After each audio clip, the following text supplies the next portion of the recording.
خلیل الرحمان جمیل صاحب جو کراچی سے دور دراز کا سفر کر کے ہمارے ہاں ابھی تھوڑی دیر پہلے پہنچے ہیں، آپ تمام بھائی دل جمی سے حضرت قاری صاحب کا خطاب سنیں۔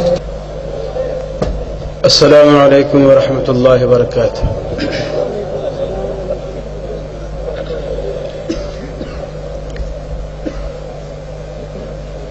الحمد للہ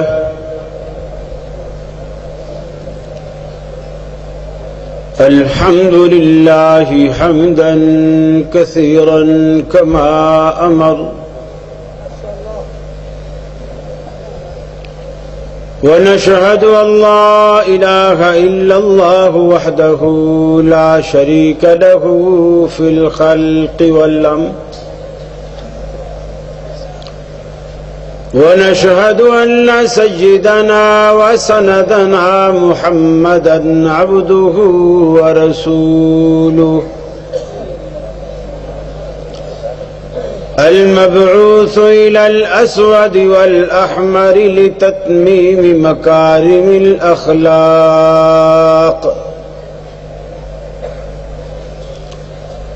لا يخلق نبي ولا رسول بعده ولا أمة بعد أمته ولا شريعة بعد شريعته ولا كتاب بعد كتابه، وصلى الله تعالى عليه وعلى آله وأصحابه الذين هم خلاصة العرب،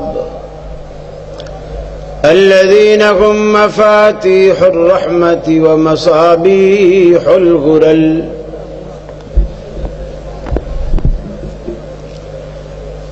أعوذ بالله السميع العليم من الشيطان الرجيم، بسم الله الرحمن الرحيم، وإذ أخذ الله ميثاق النبيين لما آتيتكم من كتاب وحكمة ثم جاءكم رسول مصدق لما معكم لتؤمنن به ولتنصرنه، قال أأقررتم وأخذتم على ذلكم إصري، قالوا أقررنا، قال فاشهدوا وأنا معكم من الشاهدين،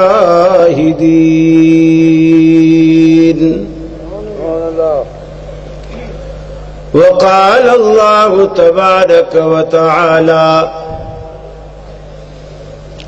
قل إن كنتم تحبون الله فاتبعوني يحببكم الله ويغفر لكم ذنوبكم والله غفور رحيم۔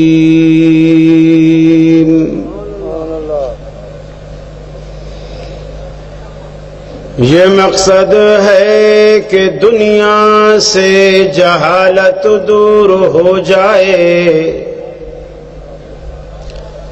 کلام اللہ سے مومن کا دل پر نور ہو جائے۔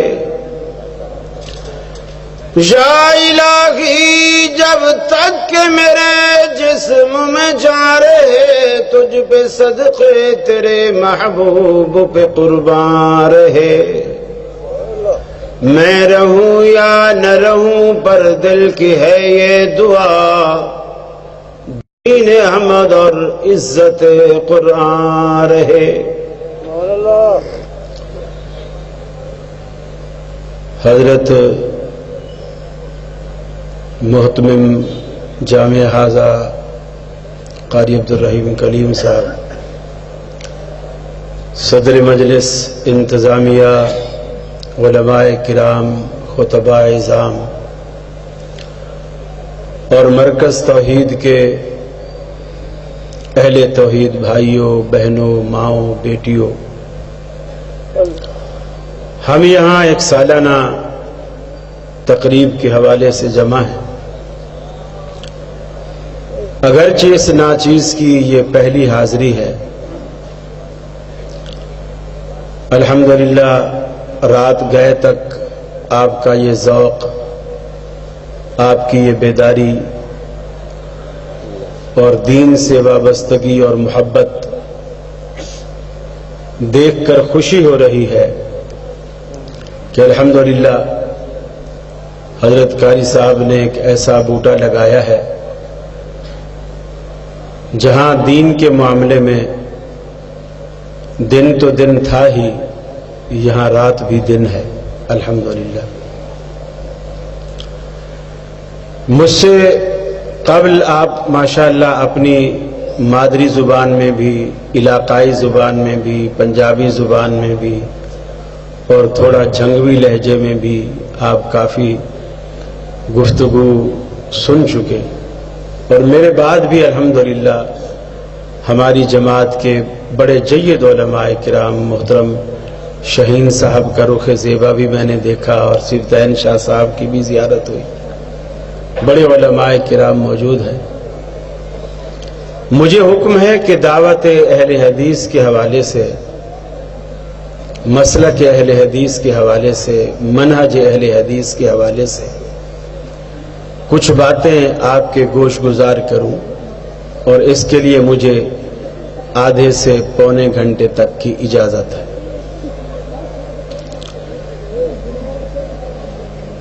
دنیا میں اپنے بندوں کی رہنمائی کے لیے اللہ نے انبیاء کا ایک سلسلہ چلایا، اور ہر دور میں ہر پیغمبر اپنی اپنی قوم کو دعوت دیتے رہے. لیکن یہ منصب، یہ رتبہ اللہ نے کسی کو عطا نہیں کیا جو ہمارے پیغمبر محمد الرسول اللہ صلی اللہ علیہ وسلم کو اللہ نے عطا کیا. جتنے انبیاء بھی آپ سے پہلے آئے، اپنی اپنی قوم، اپنے اپنے علاقے، اپنی بستی کو مخاطب کرتے رہے. لیکن جب رحمت عالم صلی اللہ علیہ وسلم کی باری آئی تو آپ نے اپنی قوم یا علاقے کو دعوت نہیں دی، آپ کو مخاطب نہیں کیا، بلکہ پوری کائنات کے لوگوں کو مخاطب کیا. یا ایھا الناس انی رسول اللہ الیکم جمیعا. اور یہ اہل حدیث کا اعزاز ہے کہ وہ ہستی جس کے سر مبارک پر رسالت اور نبوت کا تاج اللہ نے رکھا، وہ ہستی ہماری امام ہے، پیشوا ہے، لیڈر ہے، قائد ہے، رہنما ہے. دیگر مذاہب میں، مسالک میں اور ہم میں جو بنیادی فرق ہے، وہ سب سے پہلا اور بنیادی فرق یہ ہے کہ ہم دو چیزوں کو خاص طور پر امتیازی نظر سے دیکھتے ہیں کہ بندگی میں اللہ رب العالمین صرف اسی کی بندگی ہو، وہی معبود برحق ہے، اور طریقہ صرف رسول اکرم صلی اللہ علیہ وسلم کا اختیار کیا جائے. اور یہ بھی اہل حدیث کا امتیاز ہے کہ ہم حدیث کے رشتے کو قرآن سے جدا نہیں کرتے. قرآن اور حدیث کا رشتہ ہم جوڑے رکھتے ہیں. ہم اپنی ذاتی پسند کسی پر تھوپتے نہیں ہیں، اور شریعت بھی یہی کہتی ہے. کسی کو کوئی چیز پسند ہے، ٹھیک ہے، پسند ہوتی رہے، لیکن وہ اپنی پسند یا ناپسند کو دوسروں پر تھوپنے کا حق نہیں رکھتا. میں آپ کو مثال دوں. سیدنا خالد بن ولید رضی اللہ تعالی عنہ، ان کا ایک ذوق ہے. وہ ذوق یہ ہے کہ سارا دن تلوار ہاتھ میں ہے، اور یہی ایک جذبہ ہے، یا شہید ہو جاؤں یا کفار کو نیست و نابود کر دو. گھوڑے پر سوار ہیں، تلوار ہاتھ میں ہے، مسجد میں آتے ہیں، نماز پڑھی اور پھر نکل گئے، نماز پڑھی اور پھر نکل گئے. کبھی اصحاب صفہ کے ساتھ بیٹھ کر نبی کریم صلی اللہ علیہ وسلم سے وہ درس نہیں لیا جو اصحاب صفہ لیا کرتے تھے، جیسے حضرت ابو ہریرہ لیا کرتے تھے. یہ خالد بن ولید کا ذوق ہے، اور حضرت ابو ہریرہ رضی اللہ تعالی عنہ کا ذوق اس کے مقابلے میں وہ یہ ذوق ہے کہ وہ سارا دن مسجد میں بیٹھے ہیں کہ آپ کچھ فرمائیں گے میں سنوں گا، آپ کچھ کہیں گے میں سنوں گا، آپ کچھ کریں گے میں دیکھوں گا، میں اسے یاد کروں گا. اور وہ احادیث کا ذخیرہ اپنے دماغ میں بٹھاتے ہیں اور پھر لوگوں تک پہنچاتے ہیں. اللہ ماشاءاللہ انہوں نے کبھی تلوار اٹھائی ہو، لیکن کبھی خالد بن ولید رضی اللہ تعالی عنہ نے یہ نہیں کہا کہ ابو ہریرہ نے تو تلوار ہی نہیں اٹھائی لہذا اس کے پیچھے نماز نہیں ہوتی. اور کبھی حضرت ابو ہریرہ نے یہ نہیں کہا کہ خالد بن ولید ہمارے ساتھ کبھی پڑھنے نہیں بیٹھا لہذا اس کے پیچھے نماز نہیں ہوتی. ایسا نہیں. لیکن آج ایسا ہے، اگر کسی کو پڑھنے کا ذوق ہے اور وہ مسجد میں مدرسے میں بیٹھا پڑھا رہا ہے، ضربا ضربا ضربو، اس ایک نے مارا، دو نے مارا، سب نے مارا، ضرب تو ضربنا، میں نے مارا، ہم نے مارا، تو وہ جس کو تلوار کا ذوق ہے وہ کہتا ہے جھوٹ پڑھا رہے ہیں. مرنے مرانے کا کام تو ہم کرتے ہیں، انہوں نے تو کبھی چڑیا کا بچہ نہیں مارا، اور یہ بچوں کو کیا پڑھا رہے، ہم نے مارا، اس نے مارا، ان دو نے مارا، سب نے مارا. حتیٰ کہ رسول اقدس صلی اللہ علیہ وسلم نے بھی اپنا ذوق کبھی صحابہ کرام پر زبردستی نہیں تھوپا. آپ دسترخوان پر بیٹھے ہیں، صحابی نے آپ کی دعوت کی، آپ دسترخوان پر بیٹھے ہیں، کھانا رکھا گیا، کھانے میں گوشت. نبی مکرم صلی اللہ علیہ وسلم کی عادت تھی کہ آپ پہلے پوچھتے تھے کہ یہ کس چیز کا سالن کیا ہے. کہا یا رسول اللہ یہ ذب کا گوشت. کچھ لوگ اس کا ترجمہ گو کرتے ہیں اور کچھ لوگوں نے اس کا ترجمہ سانڈا کیا. وہ بھی گو کی شکل کا ہوتا ہے لیکن جسامت میں تھوڑا سا اس سے چھوٹا ہوتا ہے، اور صحیح یہی دوسرا قول ہے. لیکن میں لفظ ذب ہی استعمال کرتا ہوں اس اختلاف سے بچنے کے لیے کہ عرض کیا گیا کہ یہ ذب کا گوشت. آپ نے وہ پلیٹ دوسری طرف سرکا دی، پرے کر دی. صحابی نے پوچھا یا رسول اللہ کیا یہ حرام ہے؟ آپ نے فرمایا نہیں، تم کھا لو، میرے علاقے میں نہیں پائی جاتی اور ہمارے علاقے میں اسے نہیں کھایا جاتا، گویا میری طبیعت اسے نہیں چاہتی. اب آپ کی طبیعت نہیں چاہتی تو صحابہ کرام سے کہا آپ کھا لو. یہ نہیں کہا کہ میں تو اللہ کے رسول ہوں، جب مجھے پسند نہیں ہے تو تم کیوں پسند کرتے ہو. یہاں اپنی پسند دوسرے پر تھوپی جاتی ہے. مثلا اگر کسی امام صاحب کو کسی چیز سے کراہت آ گئی تو وہ اصطلاح بن گئی کہ یہ چیز مکروہ ہے. یہ طبیعت نہیں چاہتی، اس کو طبیعت نے پسند نہیں کیا، اس کی طرف طبیعت راغب نہیں ہے. آپ دیکھیے قرآن مجید کو جب تک آپ نبی کریم صلی اللہ علیہ وسلم کی حدیث کے ساتھ جوڑے نہیں رکھیں گے تب تک ہم دین کا فہم حاصل نہیں کر سکتے. قرآن مجید کہیں مجمل اجمالی بات کرتا ہے اختصار کے ساتھ، کہیں عمومی بات کرتا ہے، حدیث اس کو خاص کر دیتی ہے. کہیں قرآن مقید متعین بات کرتا ہے، حدیث اس کو عام کر دیتی ہے. کہیں قرآن اجمال بیان کرتا ہے، حدیث اس کی تفصیل بیان کرتی ہے. اب دیکھیے قرآن مجید میں کئی مقامات پر آئے اقیم الصلاۃ اقیم الصلاۃ، نماز قائم کرو نماز قائم کرو. لیکن الحم سے لے کر والناس تک پورا قرآن مجید پڑھیے، کہیں بھی اللہ رب العالمین نے یہ نہیں کہا کہ یہ نماز ہے کیا. اس میں کتنی رکعتیں ہونی چاہیے، ایک رکعت میں قیام کتنے ہونے چاہیے، رکوع کتنے ہونے چاہیے، سجدے کتنے ہونے چاہیے، قیام میں کیا پڑھا جائے، رکوع میں کیا پڑھا جائے، سجدے میں کیا پڑھا جائے، قعدے میں کیا پڑھا جائے، قرآن مجید ان تفصیلات سے بحث نہیں کرتا۔ تو پھر ہم قرآن کے اس حکم پہ عمل کریں کیسے؟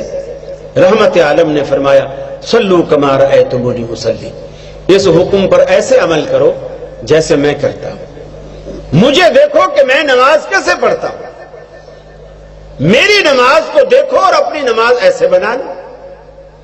قرآن مجید کہتا ہے اتم الحج والعمرۃ للہ وللہ علی الناس حج البیت، لوگوں پر جو ہے حج فرض ہے اللہ کے لیے، اور اس کو اللہ کے لیے پورا کرو۔ لیکن اس حج کو ہم ادا کیسے کریں، عمرہ کو ادا کیسے کریں؟ احرام کس چیز کا نام ہے، کتنے کپڑوں کا نام ہے، میقات کس چیز کا نام ہے، احرام کہاں سے باندھیں، کہاں کھولیں، طواف کہاں سے شروع کریں، کہاں ختم کریں، سعی کہاں سے شروع کریں، کہاں ختم کریں، کتنے چکروں کا نام طواف ہے، اس کی شرائط کیا ہے، سعی کی شرائط کیا ہے، کچھ نہیں معلوم۔ قرآن مجید خاموش ہے، صرف یہ کہتا ہے بس حج کرو، عمرہ کرو۔ نبی کریم صلی اللہ علیہ وسلم نے فرمایا خذوا عنی مناسککم، مجھ سے حج کے مسائل سیکھو، مجھ سے سیکھو، جیسے میں کرتا ہوں ایسے کرو۔ اور قرآن مجید میں بعض باتیں بالکل متعین ہیں، اور رسول اکرم صلی اللہ علیہ وسلم نے ان کو تھوڑا سا پھیلا دیا، اس مقید چیز کو آپ نے تھوڑا سا اس میں وسعت پیدا کی۔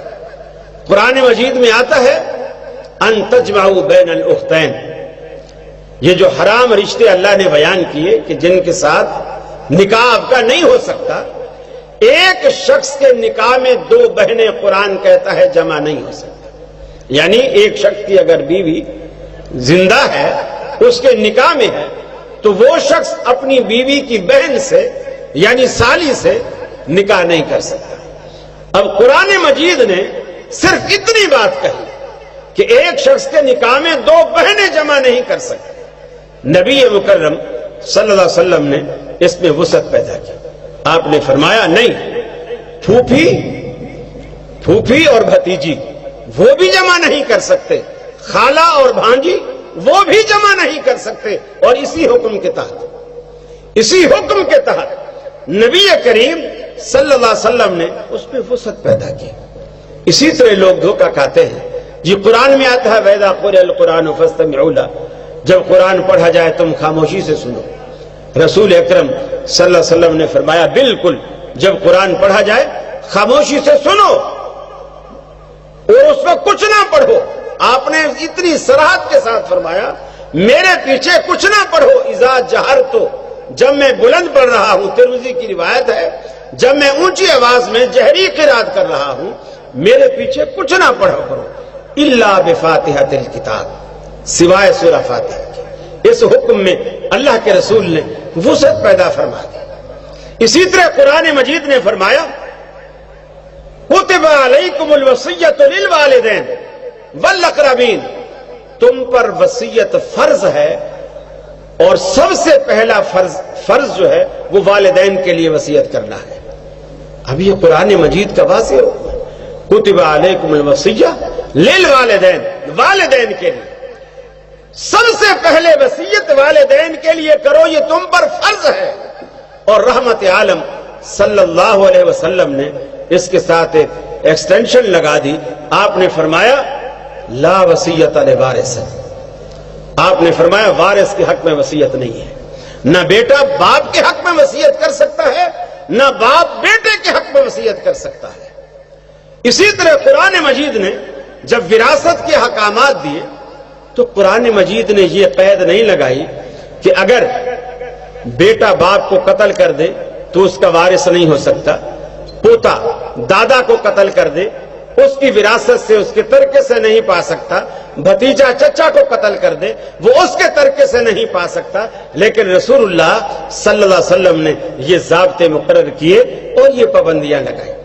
تو جب تک ہم حدیث کا رشتہ قرآن سے جوڑے نہیں رکھیں گے تب تک نہ قرآن سمجھ سکتے ہیں، نہ دین کو سمجھ سکتے ہیں، نہ اس کی اصل روح کو ہم پا سکتے ہیں، نہ قرآن مجید کے اس مقاصد کو پا سکتے ہیں۔ اور اللہ رب العالمین نے یہ عہد و پیمان کہ میرے نبی کی زبان کی حیثیت کیا ہے، ابھی دنیا بھی نہیں بنی تھی۔ دیکھیے نبی مکرم صلی اللہ علیہ وسلم کی اہمیت آپ دیکھیے، دنیا کے جس بھی ذی وقار شخص، چاہے وہ پیغمبر ہو کوئی ہو، جب کوئی تاریخ لکھنے والا اس کی سیرت لکھتا ہے، تاریخ لکھتا ہے، تو اس کی ولادت سے اس کو شروع کرتا ہے، اس کی ولادت سے شروع کرتا ہے۔ حتیٰ کہ قرآن مجید میں بھی اس کی مثالیں موجود ہیں۔ موسیٰ علیہ السلام کا اللہ نے ذکر کیا تو اس کی ولادت سے کیا، فرمایا وَأَوْحَيْنَا إِلَىٰ أُمِّ مُوسَىٰ أَنْ أَرْضِعِيهِ فَإِذَا خِفْتِ عَلَيْهِ۔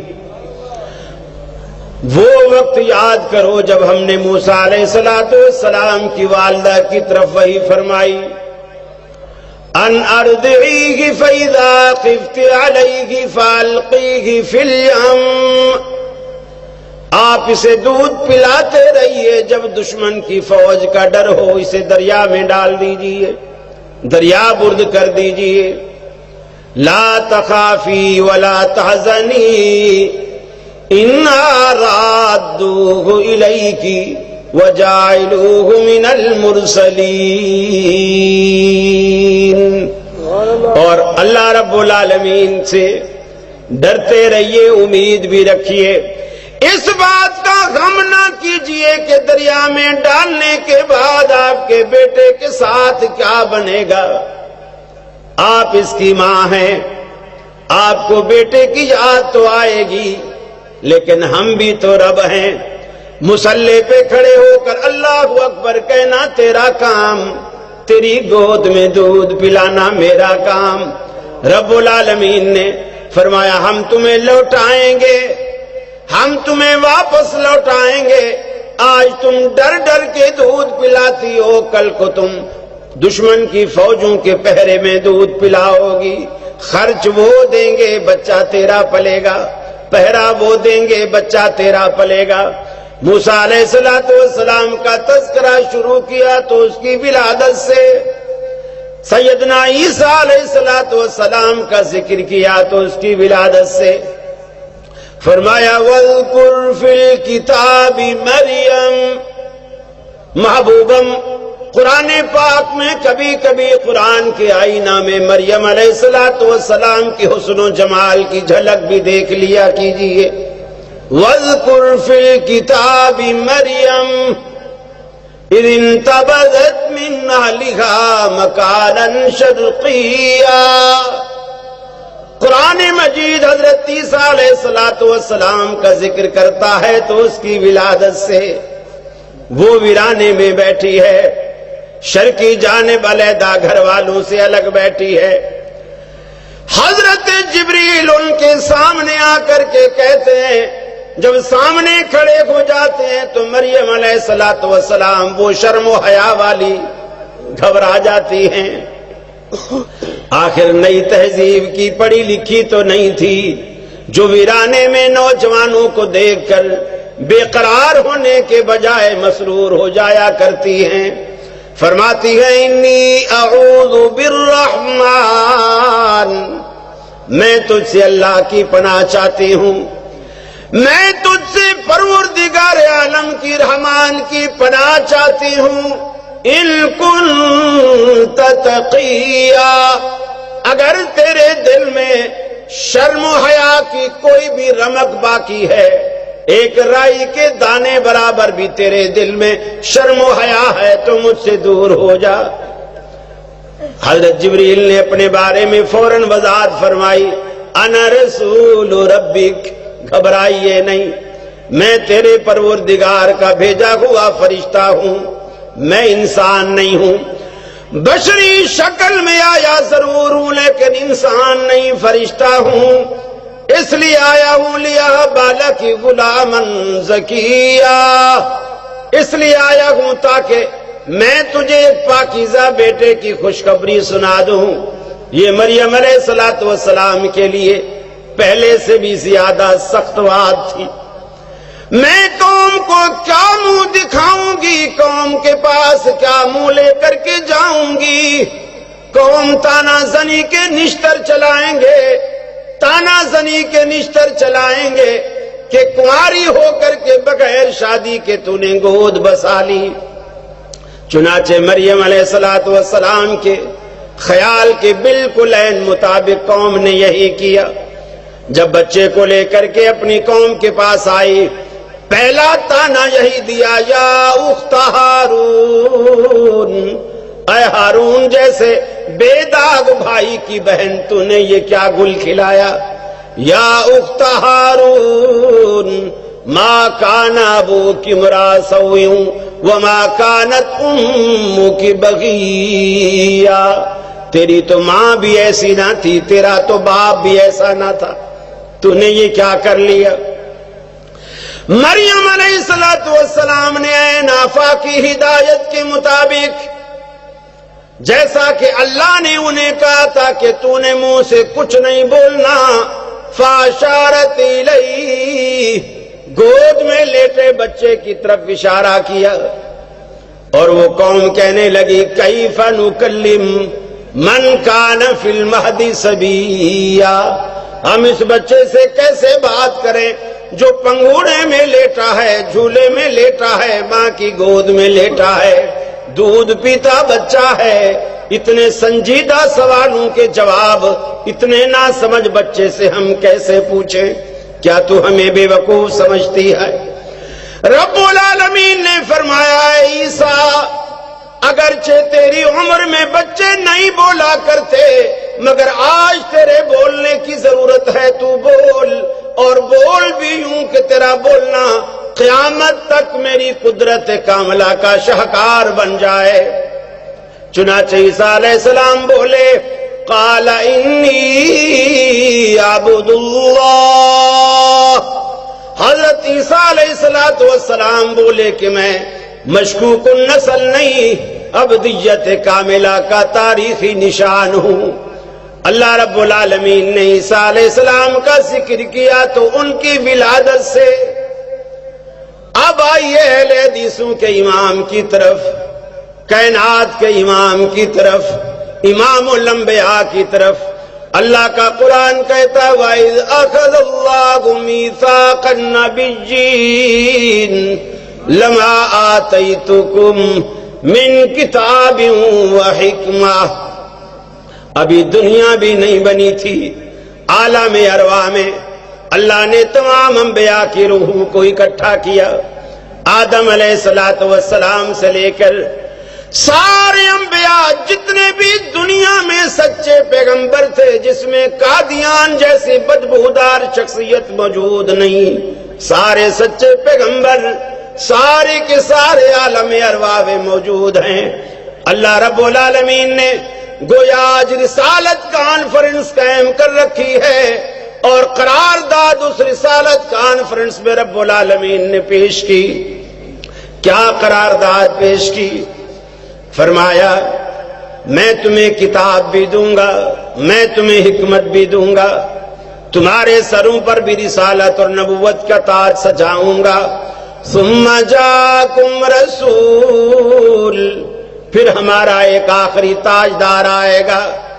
مصدق لما معکم لتؤمنن به ولتنصرنہ.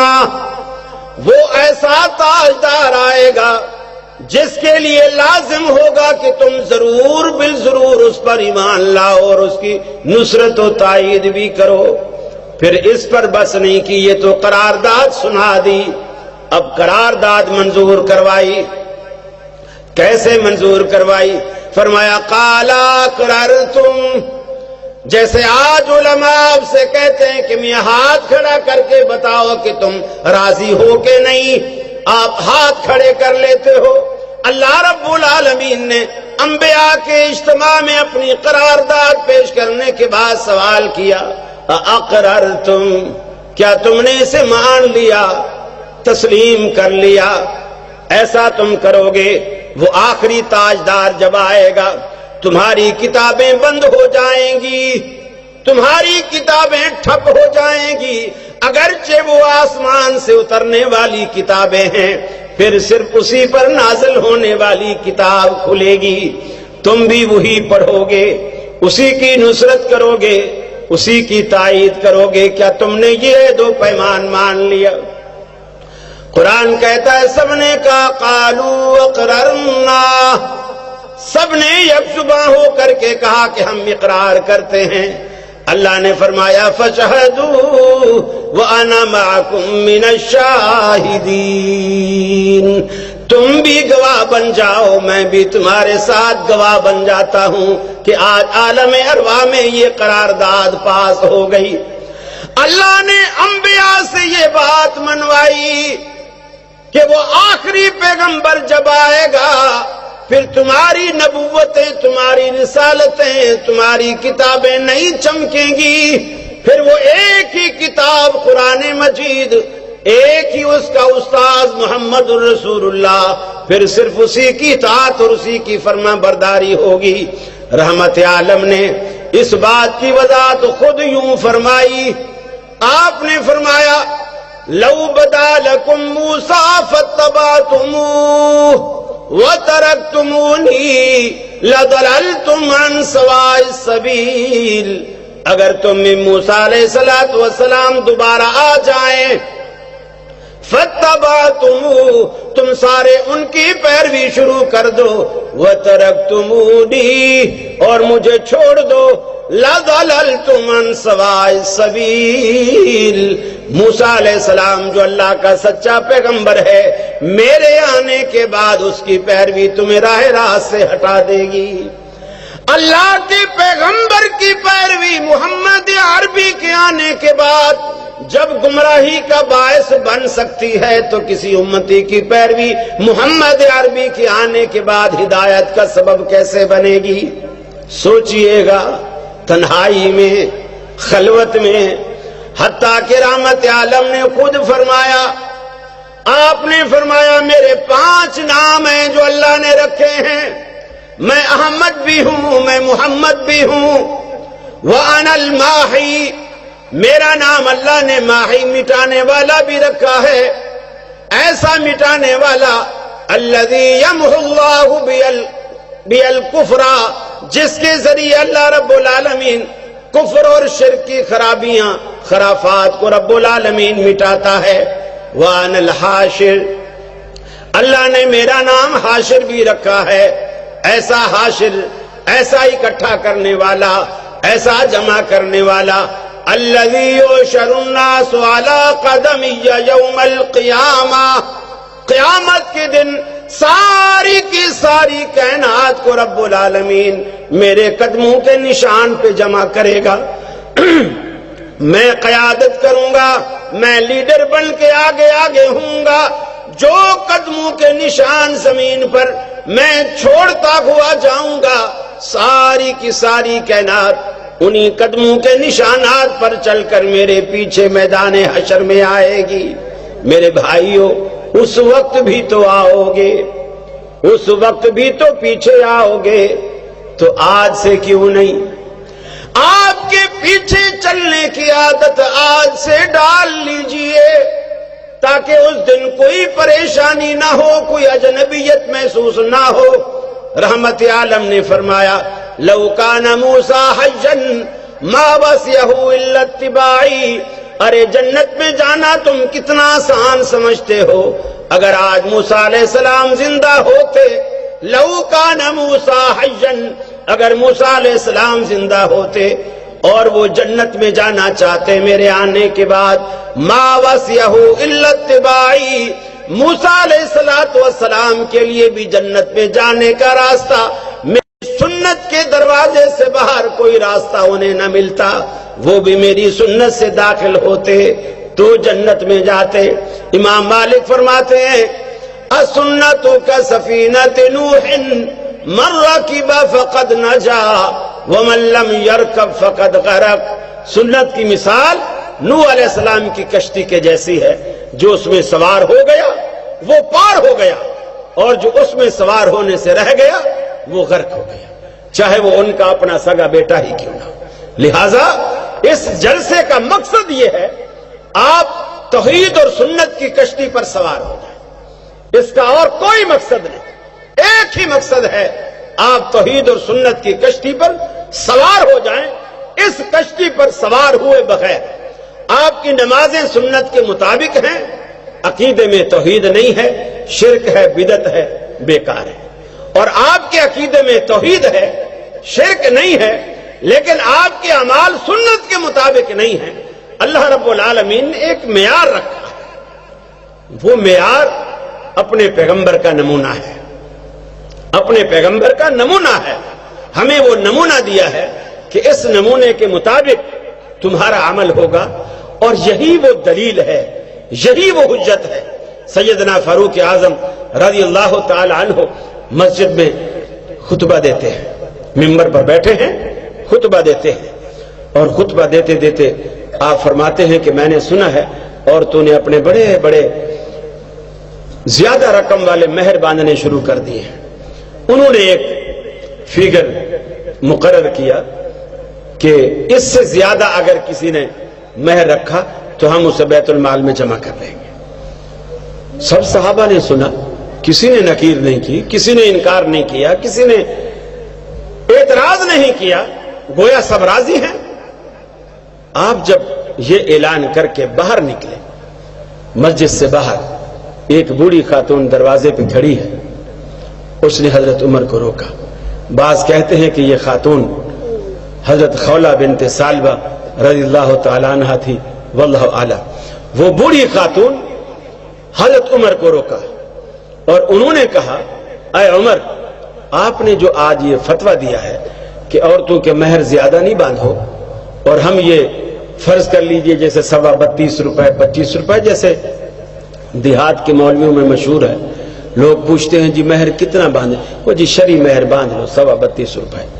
اب یہ کس نے شرعی مقرر کیا ہے واللہ عالم، ہمیں نہیں معلوم کہ یہ کہاں کی شریعت ہے اور کب اسے شرعی کہا جانے لگا ہے۔ حضرت عمر نے 32.25 کا کوئی لفظ نہیں کہا، خاتون نے کہا کہ آپ نے مہر کو جو متعین کیا ہے کہ اس سے زیادہ نہ رکھیں، آپ کا یہ فیصلہ، آپ کا یہ فتویٰ قرآن کے خلاف ہے۔ حضرت عمر نے کہا قرآن کے خلاف؟ میرا فتویٰ؟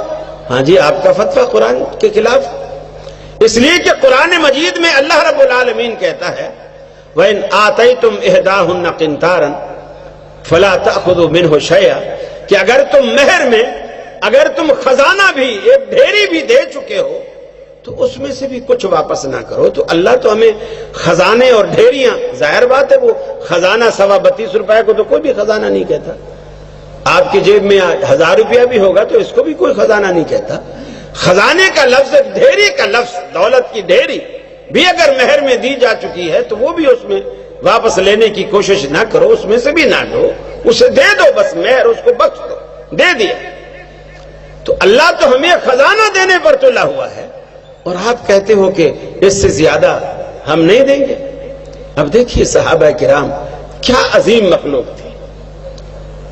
اب ایک ذاتی مسئلہ ہے، ایک ذاتی رائے ہے ان کی دانست میں جیسے آیا انہوں نے فتویٰ دے دیا، اس وقت یہ آیت ان کے ذہن میں نہیں تھی، اب ایک خاتون نے دے دی۔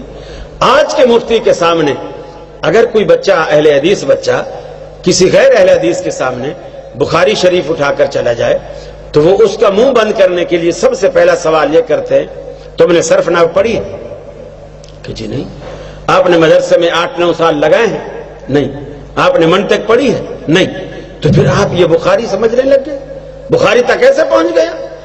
ہمیں 8-9 سال ہو گئے آج تک بخاری سمجھ میں نہیں آئی، اور تو 9 سال لگائے بغیر سمجھ بیٹھے اسے۔ تو یہ حضرت عمر نے یہ نہیں کہا خاتون سے کہ تو نے 12 علم پڑھے ہیں، تو جو مجھ پہ اعتراض کر رہی ہے۔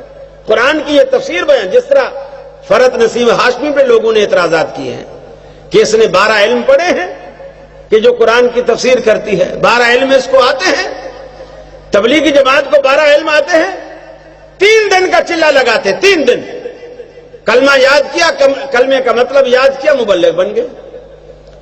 اور تبلیغ پہ نکل پڑتے ہیں. وہ تو پھر بھی 6 مہینے کا کورس کراتی ہے, قرآن مجید کا ترجمہ پورا پڑھاتی ہے. تو یہ اعتراض بلا وجہ. حضرت عمر نے اس خاتون پر یہ اعتراض نہیں کیا تو نے یہ پڑھا ہے, تو نے وہ پڑھا ہے, تو نہیں.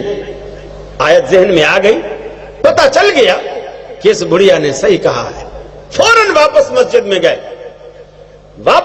میں گئے, تمام لوگوں کو بلایا اور کہا کہ عمر سے تو یہ بڑھیا بھی قرآن زیادہ جانتی ہے, عمر سے تو یہ بڑھیا بھی قرآن زیادہ جانتی ہے. اپنا حکم واپس لیا اور اس بات کو ویسے رکھا جیسے قرآن مجید نے کہا تھا. اہل حدیث کی ایک ہی دعوت ہے, اپنی پسند ناپسند کو ویسے موڑ لو, ویسے بنا لو جیسے اللہ کا قرآن چاہتا ہے اور جیسے نبی کا فرمان چاہتا ہے. میں آخر میں بالکل ایک حدیث سنا کر اپنی گفتگو کو ختم کروں گا, اس لیے کہ مجھ سے بہتر بڑے جید علماء کرام میرے بعد آنے والے ہیں اور آپ انشاءاللہ ان کی باتوں سے مستفید ہوں گے. اللہ آپ کو جزائے خیر دے. سنن دارمی کی روایت ہے, رسول اکرم صلی اللہ علیہ وسلم نے فرمایا, میں ایک جگہ تھا اور اللہ نے آسمان سے 2 فرشتے اتارے. ایک فرشتہ آسمان کے درمیان آ کر کے معلق ہو گیا, دوسرا فرشتہ میرے پاس آ گیا. جو آسمان کے درمیان معلق ہوا اس نے اوپر سے ترازو گرایا, اس کا جو دستہ ہے, ہینڈل ہے, مٹھا ہے, وہ اپنے ہاتھ میں پکڑ لیا, پلڑے اس کے نیچے گرا دیے. نیچے والے فرشتے سے کہا کہ رسول اللہ صلی اللہ علیہ وسلم کو ایک پلڑے میں رکھو اور دوسرے پلڑے میں کسی اور کو رکھو.